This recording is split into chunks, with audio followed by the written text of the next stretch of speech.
Hello everyone, welcome to my channel. Please subscribe and keep watching more details.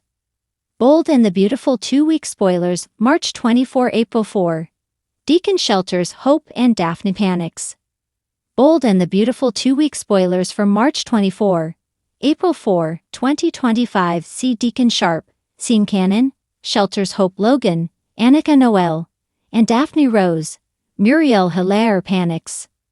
On Monday, March 24th, we have Daphne spending some time talking to Zende Forrester Dominguez, Delon de Metz, about her feelings for Carter Walton, Lawrence St. Victor, which are very intense and only growing. Also this week, Daphne is in a little bit of a panic, and she stresses out talking to Steffi Forrester, Jacqueline Missinswood, about Carter. Daphne is very concerned and doesn't want Carter to ever find out she came to town specifically to seduce him away from Hope. Daphne has fallen for him, and of course, that's because she found out he is a better man than she expected to find. But still, her own sketchy scheme isn't something that she wants him to know about.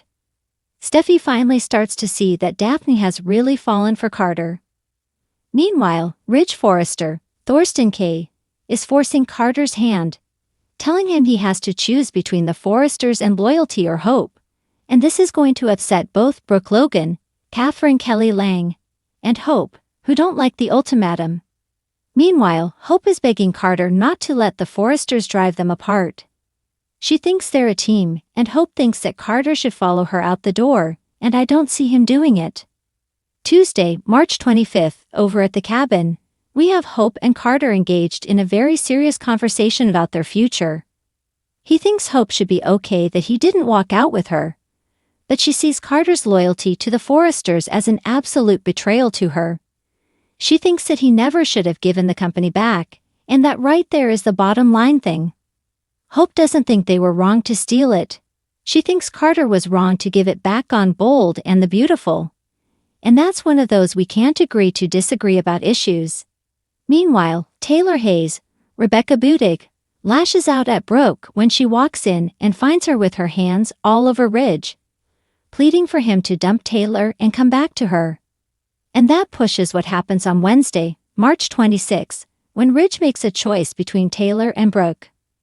I'm leaning towards thinking Ridge is going to stay with Taylor because he is still salty about Brooke's betrayal and her taking over the CEO job after Carter stole the company from him, despite Brooke's insistence that she only took the job to try and help the Forresters. Things are going to get messy, and we've seen Ridge make a choice between Taylor and Brooke so many times over the past, 20 years? I don't even know how long this has been going on, but I doubt this is going to be the last time he makes a choice between them. That would be a minor miracle. Speaking of choosing between women, Daphne makes a move to get Carter for herself on Wednesday, and I wonder if Daphne is going to win on the same day that Brooke loses. Thursday, March 27th, we have got a groundbreaking episode in honor of Women's History Month, and in a history-making moment for daytime drama, we're going to have Heather Tom, Katie Logan, who, of course, is a multi-Emmy award-winning actress and also now a writer and director on Bold and the Beautiful. And she also directs other prime-time shows. We are going to have her and a lot of the other ladies on the show in a very special episode. This episode was written, directed, and stars Heather Tom. It's all about mothers and daughters. We are going to see Donna Logan, Jennifer Gareis, and Katie and Brooke and Hope. I do wonder if we might get a little glimpse of Sheila Carter, Kimberlyn Brown, and Luna Nozawa, Lisa Yamada. We'll see. Also this week, and it may happen on this Thursday special episode, we have Brooke and Hope in a very intense showdown. Brooke is just up to her eyeballs with all of this, and she feels like this coup has cost her Ridge, which I think is a very accurate assessment of the situation, especially when Brooke begs Ridge to get back with her this week, and it sounds like he sticks with Taylor.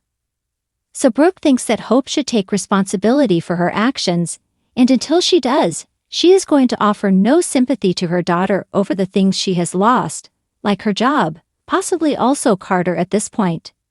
But despite Brooke raging at her, Hope thinks that the wrong thing that was done, as I said, is that Carter gave the company back, not that they stole it. Week 1 on Friday, March 28th. Luna is very happy to see Will Spencer, crew Morrow, this week, and she is talking to him about how wonderful the Spencers have been to him. And that sounds like she may dime out Bill Spencer, as the one who got her out of prison and got her a pardon, which would be a jaw-dropper for his son Will. Meanwhile, Electra Forrester, Linnea Grace, and Will's relationship takes a step forward, because Will talks to her about his feelings for her and what he is hoping to see in the future. We might even see some "I love yous" dropped. Deacon has a reaction to Sheila welcoming Finn's daughter into her life.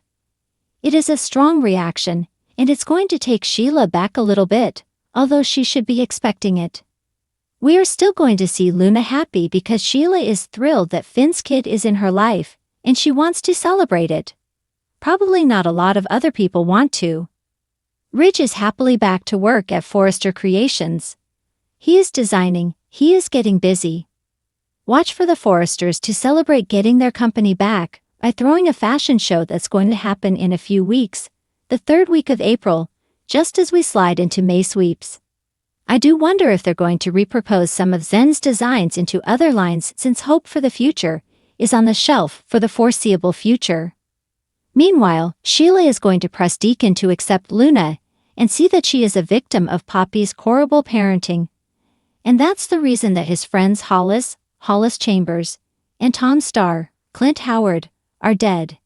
Not because of Luna, but because Poppy was bad, and especially once Sheila explains how pervy Poppy seduced a barely adult Finn, maybe Deacon will go, okay, there's more issues here. I mean, he's got his own shady past.